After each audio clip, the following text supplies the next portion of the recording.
Club World Cup. We've got Manchester City in America at the Club World Cup. We still don't know how that will affect those two sides going into the new season. It's completely new.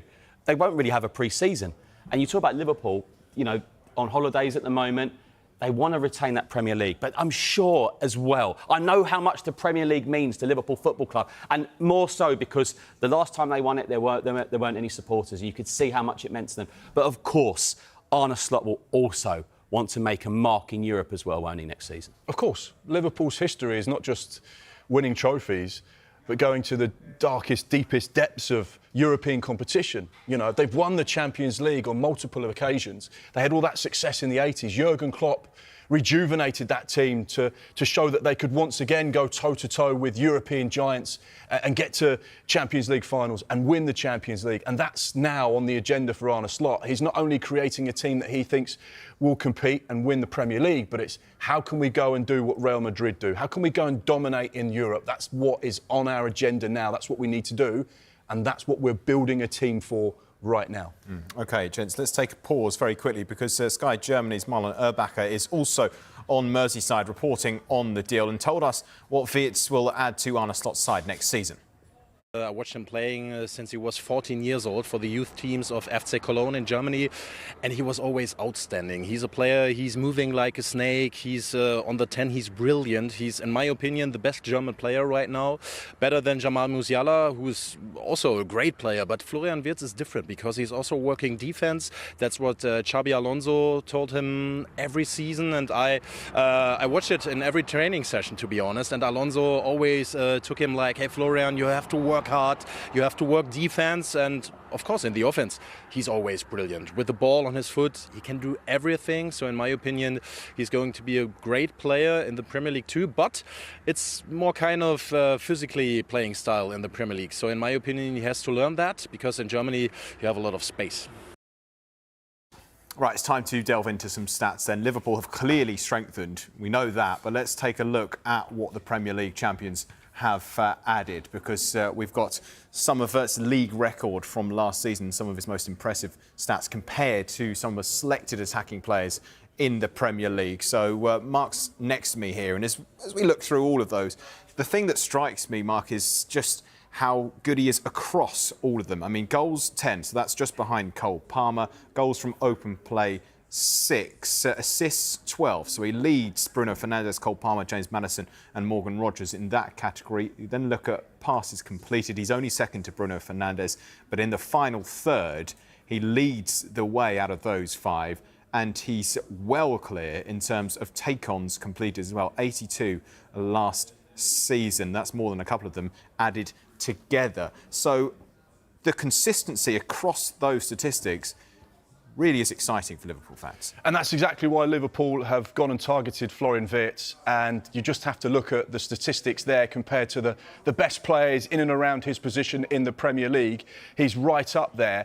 And I think what you see when you look at those is the type of versatility he offers as an attacking midfielder. He's someone that can play as a 10, he can play as an 8, but he can also play on the left or the right. So he brings a real depth of his ability in those positions that he can play. The take-ons, I think, is something that really stands out for me, as well as the assists, because by far he is one of those players that can get the ball at his feet, he can drive the team forward, he can take on the fullback, he can take on defenders and make things happen. And we know that Liverpool do a lot of their recruitment on statistics and data, as well as watching players. And his numbers compared to most of the other players in midfield, in those attacking bursts, not just in the Bundesliga or the Premier League, but in the top 5 European divisions, are some of the very best. He is, without question, churning in numbers for a 22-year-old that are unlike his counterparts. He's one of those players that can make things happen when he's on the ball, and he's been showing it in the Bundesliga. And Liverpool will be looking at these statistics, these metrics and this data and saying, right, if you can do this at 22 years old, working in our team, under our coaches, under Arne Slot, we believe we can get you to that top podium position. He was only bettered really in the Bundesliga last season by Michael Olise, but he was right up there with all of the data as well. So that is clearly an important reason as to why Liverpool have spent £116.5 million potentially with those add-ons on this player, and they believe he can fit into that system seamlessly. Some of the other things that they really appreciate about him is vision, is creativity. Obviously, Liverpool lost Trent Alexander-Arnold. They're not going to replace his creativity with another right-back, but they've got a more orthodox player that can do exactly what Trent did with his passing range, his ability to get balls in the box and the things that he can make happen. But he can do it in and around that area. When you're an 8, you're a 10, you can affect the game in a very different way. He's great technically as well. So someone who can be comfortable on the ball, someone who's clever in tight areas, someone that can make things happen. And you've seen from that data there, the end product is there. Goals, assists, big chances, key passes, all of those things that can change the dynamic and the outcome of the game, Florian Wirtz has. And that's one of the key things. Liverpool will feel he can get better, and that's exactly what Liverpool fans want to hear as well. Absolutely, so young as well. He's only going to get better, isn't he? And when I see those statistics, look at that data, Mark, what really strikes me is just how much you can imagine him in this Arne Slot side. So a really targeted transfer. And, I mean, it's common knowledge that players, you know, clubs will go for players that directly suit their style of play. But you can just see from some of those stats that he is really going to buy into the way that Arne Slot's trying to make this Liverpool side play, isn't he? And actually, he's probably going to take them to the next level somehow. He's going to be a player that will have a huge impact at Anfield, and you already start to think about those relationships that are going to be so key. If he's playing as a 10 and he's got Mo Salah on the right-hand side, if he's got Cody Gakpo or Luis Diaz on the left-hand side, they have a striker through the middle, and you can start to formulate and see the patterns of play and the way they'll work together, and they'll complement each other as well. And that's a big thing, as I say, that Liverpool do. They'll want to have players that can fit into the system and work with each other. It's not about individuals, it's about a collective. It's about how can the team be stronger? How can we get the best out of Mo Salah by putting a player in there that's going to help him do that? And in turn, Mo Salah can work with Florian Wirtz. So you're going to have players there that are all on the same page. And this can be only described as a really exciting signing for Arne Slot, for Liverpool, and for what they're trying to do with this team at the moment. This is huge news, and I think it's the brilliant way to start the transfer window when you've got a club like Liverpool, the Premier League champions, that are not messing around. And I know there were so many Liverpool fans that were frustrated last summer that they didn't do much business. But boy, have they saved their pocket money, and are they spending it now in style? Yeah, absolutely. When we saw those stats, obviously they're from the Bundesliga. We're comparing them to players in the Premier League. Any concerns, do you think, about making that transition? You know, we see a lot of players, it takes just a little bit of time to adapt to the Premier League. Now, ultimately, we don't know, because you can think you do all the homework and the research and the prep on a player and think he'll have no adjustment time. Sometimes they take a bit of time. Sometimes they can just come in like a duck to water and look like they were made for the Premier League. When you've got a player who's robust in the way he is, someone that's been in an exceptional side already under Xabi Alonso at Bayer Leverkusen, the seasons that they've just had have shown that he's got so much quality. And when you can come into the Premier League and you've got a physicality about you, you're so technically gifted, you don't get caught on the ball, you've almost got eyes in the back of your head because of the way you play the game, the way you visualise things, the way you can see things. Someone with his pace and energy and his ability to get around the pitch and that creativity, I don't think there's going to be issues. The thing is, with an investment of £100 million, the expectation on Florian Wirtz's head is much higher than players that are going for a lot less. So he will ultimately be judged by 3 things. How many times does he start? How much does he impact games? Key chances, creating things, assists and goals, and then ultimately what's in that Liverpool trophy cabinet at the end of the season. And they're the 3 things that he will be judged on. Yeah, OK. Yeah, he certainly seems up for it based on his quotes from earlier. Now, we'll keep you right up to date with this. So much to come on this transfer show, including Thomas Frank. He's begun his first week in the job. We'll focus on what he and the Tottenham hierarchy are hoping to achieve this window. And they've already got one deal over the line, bringing in Matheus Cunha. But what business is next for Ruben Amorim and Manchester United? Could it be this man, Hugo Ekitike? It's one of several potential options. We discuss his future and other strikers later this hour. A reminder of the breaking news, though, this hour. Florian Wirtz is now a Liverpool player. The club have confirmed his move from Bayer Leverkusen on a long-term contract. Plenty more to come here on the Transfer Show. Stay with us.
A reminder of the big breaking news in the last 15 minutes. Florian Wirtz has completed his move to Liverpool in a deal worth a potential £116.5 million on a long-term contract.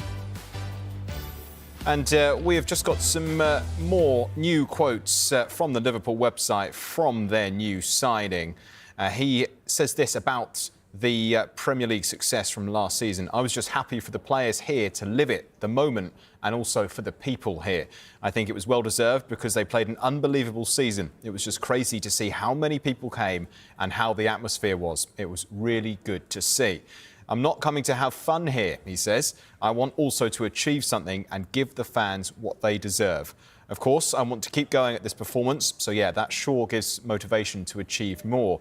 I would like to win everything every year, he says. First of all, we have to do our work. I have to make my work. In the end, we want to be successful. Last season, they won the Premier League, so my goal is for sure to win it again and also to go further in the Champions League. I'm really ambitious, he says, and it finishes, he says he wants to improve my own personal level and physical levels because I think everyone knows that in Liverpool the players are machines, really strong and really physical. But I see this also as an opportunity for me to get better in this point. So yeah, I just thought this was the right place for me. So more quotes there from Liverpool's new star signing in Florian Wirtz on that long-term contract for a potential British record fee of up to £116.5 million.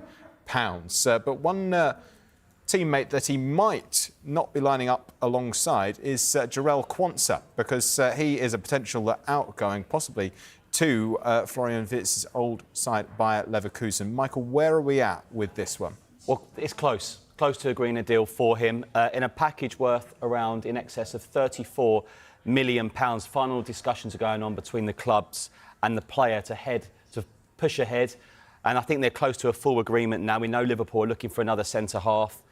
It's an interesting one, really, I find, with Quansah, because so much is spoken about him at the start of last season. Then he got taken off at half-time against Ipswich, and it's very rare a centre half being taken off. But then he signed that new contract. But I look at it, it could be a good move for him under obviously Erik ten Hag. And I think Liverpool are getting a pretty decent fee.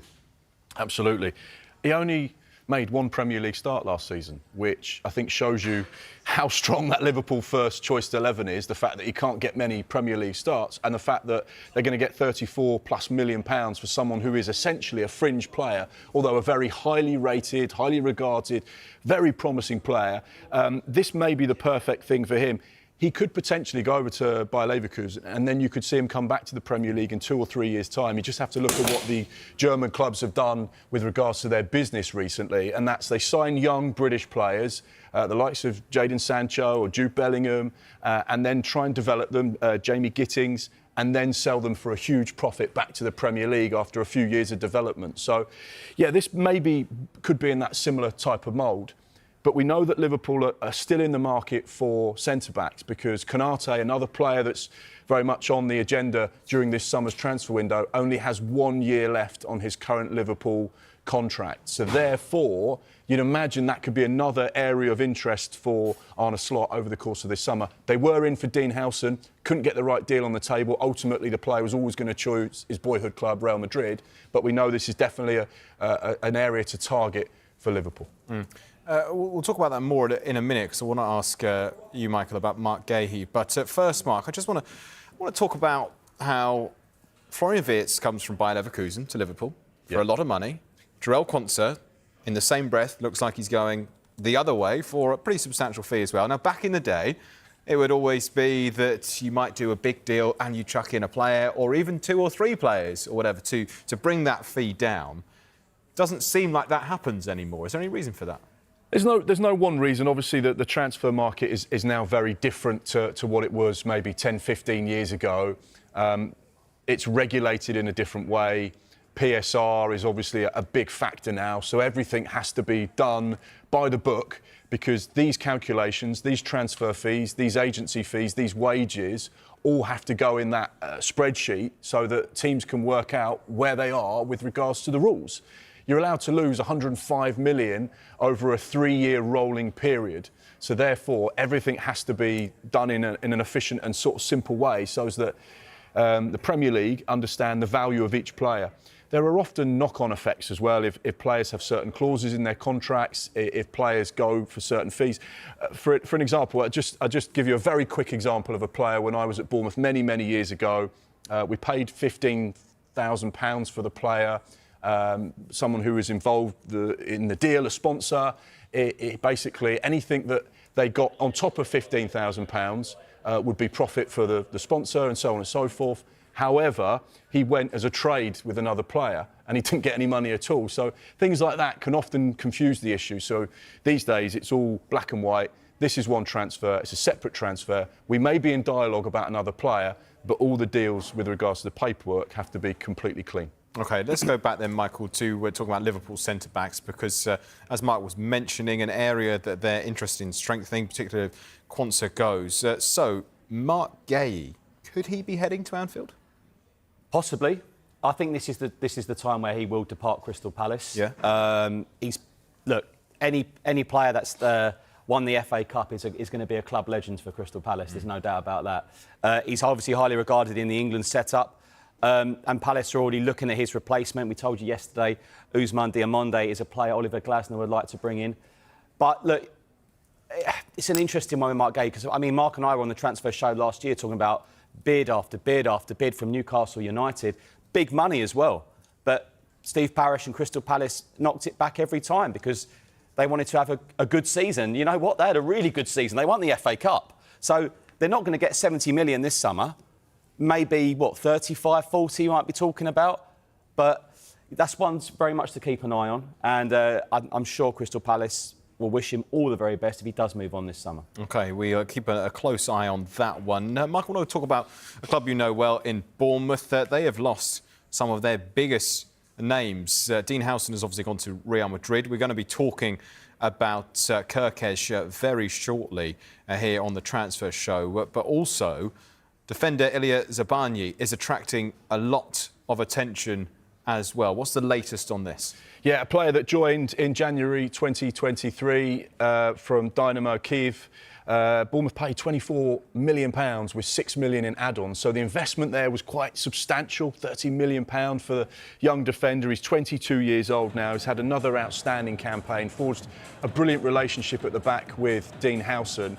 And when he was out of the side, thanks to that red card against Wolves, you really noticed Bournemouth's defence have a different dynamic. He's someone that's physically imposing, strong in the air, can play out from the back as well. And when you've got a club like PSG knocking on the door saying we're interested in one of your players, you know it's going to be hard to resist. The initial offer of around £45 million was rejected. We understand this week there has been a second offer which totalled £55 million, which has now been rejected by Bournemouth. They value the player at around £70 million. He's a Ukraine international.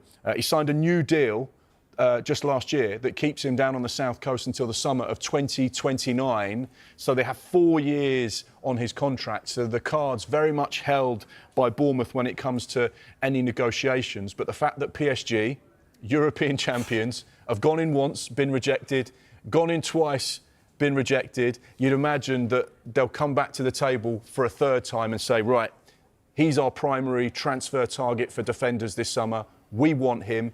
What can we do to get the deal done? Is it demoralising for Bournemouth and their supporters that they've brought in these players and then they just see them go, yes, for profit? Or is it, well done, Bournemouth, you scout good players? I think it depends what type of a Bournemouth fan you are. Now, I've said this a lot. You know, Bournemouth's model is buy low, sell high. Have players for 2, 3, 4, 5 years, young players that are exciting, that they can develop into a really good team and then potentially sell on and make money. But the owner has huge ambitions. He wants to see Bournemouth competing in Europe, not just one season or 2 seasons, but regularly operating in the sharp end of the Premier League and getting into European competition. And to do that, you need to not only sign these young players, but you need to keep them and you need to continue to build a team around them. But ultimately, there is an awareness as well from the hierarchy at Bournemouth that, yes, we may be a stepping stone for some clubs and for some young players.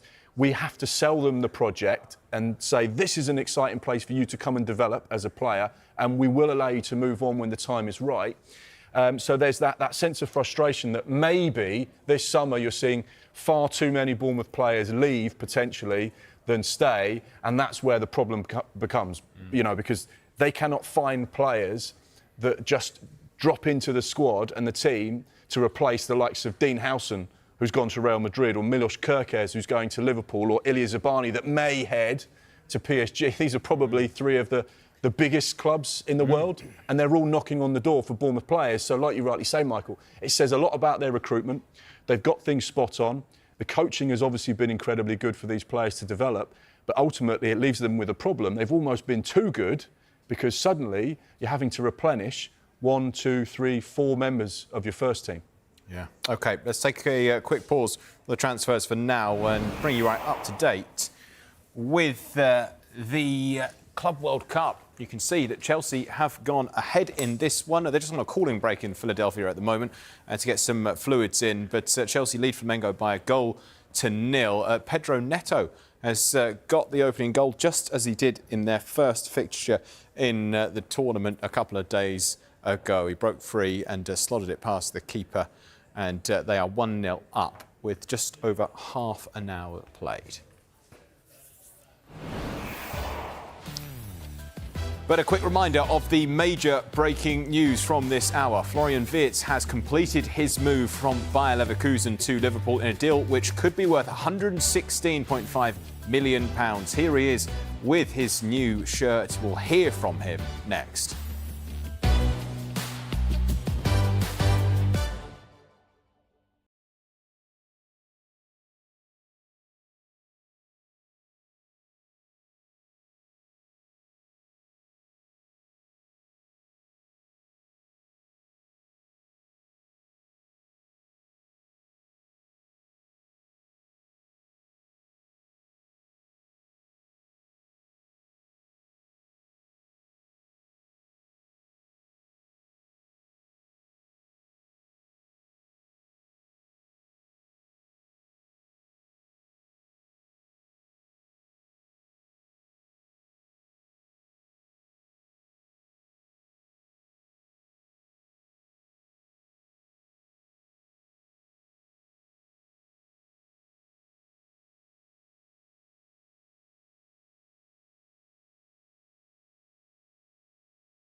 Welcome back to the Transfer Show, and a reminder of the big breaking news. Florian Wirtz is now a Liverpool player. The deal includes a guaranteed £100 million and a further £16 million in add-ons.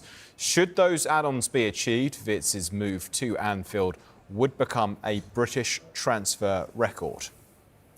Well, Wirtz, who is 22, has signed a long-term deal at Anfield, and we can hear from him now. So, Florian, it's done. You're finally a Liverpool player. How are you feeling? Yeah, I feel very happy and very proud. And yeah, finally, it's done. And yeah, I was waiting for a long time, and yeah, finally it's done. And yeah, I'm really happy. It's clear you had some options this summer, including the chance to stay at Leverkusen. So why Liverpool? Why are Liverpool the right choice? I just thought that it was the right point in my career to make a next step. And of course, I wanted to get to a club who's like from the top 3 in the world. And in my opinion, Liverpool was one of them. And yeah, I just saw myself in the best hands in Liverpool. And I was really convinced by the people here, by the idea, and everything what the club offers me. Was really good, and in the end, also easy to decide for me to come to Liverpool. The Liverpool fans are excited that you're joining the club. They've been waiting for us to announce this transfer. What would you say to the Liverpool fans? What I would say? Don't know. I would say thank you for the support. Of course, I saw it also on Instagram or everywhere else that they are wanting me to come, and so I would say thank you for the support, and I'm really looking forward to play in front of them and achieve together big things. So yeah, I'm really happy to come, and sorry for the long wait. Well, there you go. Florian Wirtz, the new man at Anfield, apologises for the long wait, but I'm sure it's a wait that's going to be worth it for Liverpool fans. Well, another player who appears to be heading to Anfield is Bournemouth's Milos Kerkez. Mark, what a week or so this could be for the club, but when can we expect this announcement? This announcement, I think, will come at the beginning of next week. I believe we've got a little bit of information there, and his medical is due to happen on Tuesday. So, yeah, it's probably not going to be before then. You'd imagine Tuesday night, maybe possibly into Wednesday morning. But the deal has been agreed at £40 million. It's one of those rare deals, actually, which I think is £40 million with no add-ons. It's just a straight £40 million. I know that Bournemouth were hoping to get a little bit more in the add-ons, but I think the negotiation was quite straightforward. Richard Hughes worked at Bournemouth for 15 years, now the sporting director at Liverpool, and obviously Thiago Pinto, Simon Francis at Bournemouth now. Obviously all work together, they know each other, they know how they operate, and I think the negotiations were quite simple. This is the price we'll pay. We'd like a bit more. No, you've got to pay this price. Fine, done and dusted. So, yeah, we know that one is virtually all done between the two clubs. They were sorting out some of the finer details, but I believe that's all been sorted. Medical on Tuesday, and Arne Slot will have a third left-back in that Liverpool squad, which would probably leave you to believe one of the others may be on their way out of Anfield. But, yeah, that would be, the third player that Liverpool sign this summer and take their spending to almost 180 million pounds, and we're not even in July. Yeah, pretty good going, isn't it? They certainly haven't wasted any time. I'm sure Liverpool fans will be delighted as well with the early moves. Let's turn our attention to Tottenham now. They've got a major transfer window ahead, haven't they, following their Champions League qualification. We saw Thomas Frank meet some of the injured players in the last week or so. Michael, will he start the new season with a different captain, do you think? Yeah. Firstly, that's going to take some getting used to. Yeah. You see an Ange there. Very possibly. Heung-min Son has a lot of admirers from clubs in Saudi Arabia. That's been the case for the last couple of years. This is potentially the summer where I can can actually see him moving on. Yeah. My understanding is the decision will be his if Spurs receive an acceptable offer. Look, he's not only a great person, character, he's a very marketable footballer. He's adored in South Korea, of course, naturally. And with that, there's a little bit of, it's a bit tricky because Spurs go to South Korea, they play Newcastle in a very lucrative friendly. Yes, English clubs play all over the world against each other now. Spurs have got North London derby in Hong Kong as well in a few weeks. And of course, Son is the centre of that. And that's, you know, in terms of sponsorship and everything that goes with the tour. So it's a complicated one. So I do get the feeling that you might see it as later in the window, maybe early to mid-August, if it was to happen. And of course, there's question marks about Christian Romero's future as well, who's Tottenham's vice-captain. He's wanted by Atletico Madrid. Let's talk about 35, 40 million a few weeks ago. I mean, I don't know whether that's for his arms. I mean, it can't be for him. I mean, he's worth a lot more than that.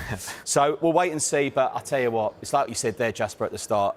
What a few weeks, Thomas Frank. I mean, you know, he was at the club at the start of the week, introducing himself, and people at the club. I had a couple of messages from people at the club saying, what a really lovely guy. You know, they had time for everyone, literally spoke to literally everyone. We know he's a great guy. We know he's engaging. We know he's done brilliant at Brentford. But my goodness me, this is a big job. I think he'll actually surprise a lot of people and do far better than people expect. I think he's got that ability. I remember watching his teams in the Championship. I thought they were outstanding to watch, super exciting. Tweaker the formation, tweaker style when he came up to the Premier League. But what he's done with Brentford, the players he's developed, the partnerships they've had, the front three that they've had at various points are all exceptional. And I can't wait to see him. And like Michael says, one of the good guys. You know, we have the lucky job of meeting and interviewing a lot of Premier League managers. And I hate to burst the bubble, but they're not all that friendly, some of them. Whereas Thomas Frank is always top class to deal with. And I hope he does well. Yeah. I do too. Yeah. He's going to need to do some pretty big movement in the transfer window, isn't he? With the summer that's, the season that's going to be coming up for Tottenham. And as soon as he arrived, obviously people were saying Brian Mbeumo, potentially, to come along with him. Knows him very, very well, has thrived under him.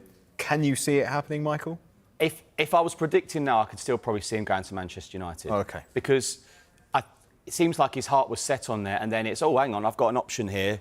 I've got Thomas Frank still, who he admires, adores, and has done so well with him. London, Champions League football. But I still think he'll end up at Manchester United. I could be wrong, but that's how I see it now as of tonight. Spurs want attacking reinforcements in that area. There is interest in Antoine Semenyo of Bournemouth. They like the player. Not so sure if they potentially like the price that Bournemouth. If we talk about Bournemouth nearly the whole hour, they've received a lot of money for a lot of players. They don't want to be decimated, do they? So that's one to keep an eye on. They do like him, but we'll have to wait and see. There's Kudus from West Ham. They like as well, but yeah, it's a really. I mean, we say it all the time. I know we do, but it's a big summer because Spurs jug like Europa League and Premier League. They put all the eggs in the Europa League basket last year, and Ange Postecoglou will say, "Well, I got it right, didn't I?" You can't do that in the Premier League and Champions League next season, so they need a better squad. OK, we shall see. Right, plenty more to come on the transfer show, but there are so many more places to get your transfer news from as well. All the latest deals, contract extensions and updates can be found on our Transfer Centre blog. Head to skysports.com for a rundown on every Premier League club and the latest news as well. 15 minutes left here on the transfer show. Florian Wirtz move from Bayer Leverkusen has been confirmed this hour. Plenty more on a potentially British record signing for Liverpool to come, and we'll discuss more on Manchester United next.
Welcome back to the Transfer Show, and what a sight this is for Liverpool fans, because you have now secured the most expensive player in your club's history. Florian Wirtz has arrived for an initial £100 million, could rise to £116 million from Bayer Leverkusen. What an exciting prospect that is for Liverpool for the upcoming season. Plenty more to come on him throughout the evening, but away from the transfer news for just a moment, because it's a huge night of live sport. The British and Irish Lions play their first match of the 2025 tour in Ireland against Argentina. We can hear from the head coach Andy Farrell now ahead of the game, which is live on Sky Sports Main Event.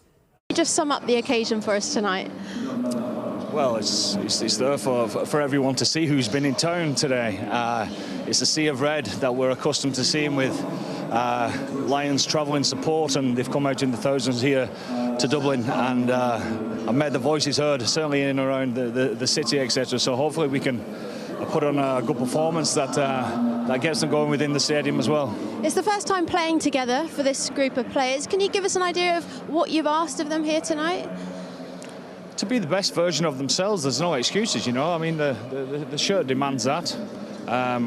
Been together for 12 days, and a lot of information that's gone into them in the first week, but this week has been a pretty normal test week. We know the importance of the game for everyone, and we're super excited to get the show on the road.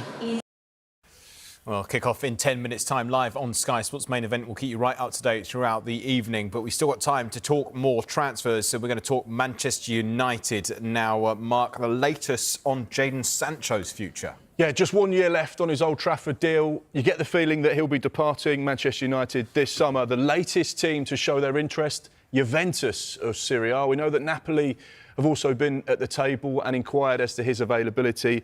They've now been joined by Juventus. We know that Borussia Dortmund have also made a couple of calls just to find out what the deal potentially could be. So, yeah, one to keep an eye on. Jadon Sancho into his last year at Old Trafford. Only a matter of time now before he gets a new move.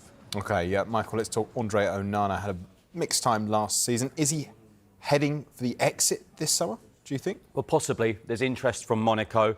They're exploring potentially that deal. Look, there's been some high-profile errors.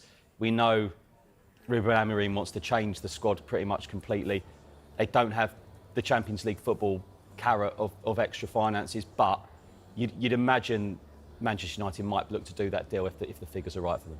OK, yeah, Mark, let's talk Scotland, because the Scottish Premiership fixtures were announced today. You can check skysports.com and the app for all of the details on the fixtures, but there's been some transfer news concerning Rangers.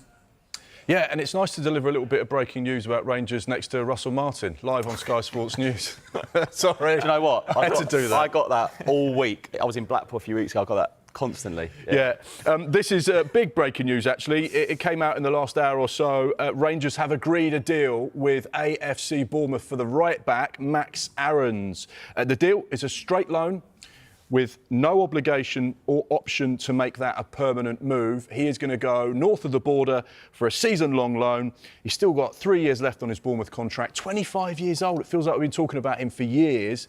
But someone with a lot of experience, went to Valencia for the back end of last season. Just the one La Liga start there. Didn't get a lot of game time. But no question, if Russell Martin can get the very best out of Max Aarons, he could be a real asset for them next season. Absolutely. I mean, and just the feel of joining a club the size of Rangers as well would be great for Max Aarons. We saw Todd Cantwell, started well, didn't work out in the end, but you got James Tavernier probably going to stay at the club as well. But Rangers team start straight away, got a really tough Champions League qualifier, but those fixtures are intriguing. Not a bad start for Russell Martin at all. Really looking forward to seeing how he's going to get on up there. Brilliant. OK, let's just talk very, very briefly. Just final thoughts on Florian Wirtz, the huge move we've seen this hour. Michael, we've got, a minute left of the programme, but we should end on what is a huge deal this early on in the window. Huge deal, and maybe, you'd say that Arne Slot probably has earned that. I've really enjoyed listening to Arne Slot last season. I thought he was a very humble guy, very likeable. People say, he's inherited Jurgen Klopp's squad. I didn't like that. I don't think anyone had Liverpool to win the league last season, so let's give him a bit more credit. Yeah, phenomenal. I think this is an outstanding signing. I think this is a real statement of intent.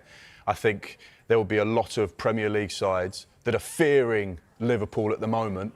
And whilst they've added Wirtz, Frimpong, Kerkez, they still haven't finished yet. They haven't finished yet. More to come. Well, Florian Wirtz says he'd like to win everything every year. That's a statement of intent, isn't it? Thank you to Mark and Michael for all the transfer news this hour as Florian Wirtz confirms his move to Liverpool. And next here on Sky Sports News, we'll reflect more on that and keep you right up to date as the British and Irish Lions start their warm-up game against Argentina.